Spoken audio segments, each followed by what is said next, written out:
కడప జిల్లా ప్రొద్దుటూరు కాన్స్టిట్యున్సీ.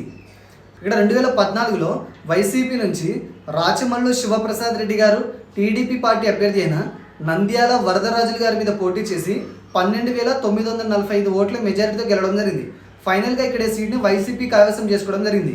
ఇక 2019లో కనుక మనం ఒకసారి ఇలానే చూసుకున్నట్లయితే ఈసారి కూడా వైఎస్ఆర్సీపీ అభ్యర్థిగా రాచమల్లు శివప్రసాద్ రెడ్డి గారు, జనసేన పార్టీ అభ్యర్థి అయిన ఈ సోమశేఖర్ రెడ్డి గారి మీద ఈసారి టీడీపీ పార్టీ అభ్యర్థి అయిన మల్లెల లింగారెడ్డి గారి మీద పోటీ చేసి ఫైనల్గా టీడీపీ మీద 43,148 ఓట్ల మెజారిటీతో ఈసారి ఈ సీట్ని వైఎస్ఆర్సీపీ గెలుచుకోవడం జరిగింది. ఇక 2024 ప్రస్తుత పరిస్థితి కనుక మనం చూసినట్లయితే కూటమి అభ్యర్థిగా టీడీపీ నుంచి ఈసారి వరదరాజు రెడ్డి గారు ఇక్కడ పోటీ చేస్తున్నారు.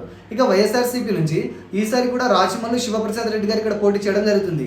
ఈసారి వీరిద్దరి మధ్య జరిగే హోరాహోరీ పోరులో ఏ అభ్యర్థి గెలుస్తారు అంటే ఇక్కడ పోటీ చేసే కూటమి అభ్యర్థికి ప్రస్తుతం అక్కడ ప్రజల్లో మంచి అభిప్రాయం ఉండడం కారణంగా, వైసీపీ మీద యువతలో కొంత అసంతృప్తి కారణంగా, వైసీపీ మేనిఫెస్టో అన్నది యువతని కొంత నిరాశపరచడం కారణంగా ఈసారి ఇక్కడ ఫలితం అన్నది పోటాపోటీ వాతావరణాన్ని కల్పించనుంది.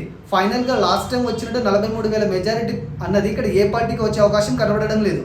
కానీ ఫైనల్గా ఈ రిజల్ట్ని పక్కన పెట్టి ప్రస్తుతం అక్కడ అధిక శాతం ప్రజల మద్దతు ఏ అభ్యర్థి వైపు ఉందని పరిశీలించి చూడగా వైసీపీ పథకాల ప్రభావంతో ఈసారి స్వల్ప మెజారిటీతో అయినా కూడా ఇక్కడ మళ్ళీ వైసీపీనే వచ్చే అవకాశం ఎక్కువగా కనబడుతుంది.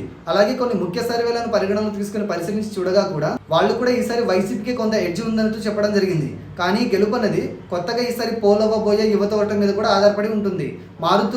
మారిన సమీకరణాలను బట్టి యువత వైపు మొగ్గు చూపితే ఆ పార్టీని ఈ నియోజకవర్గానికి కూడా కైవసం చేసుకునే అవకాశం ఉంది.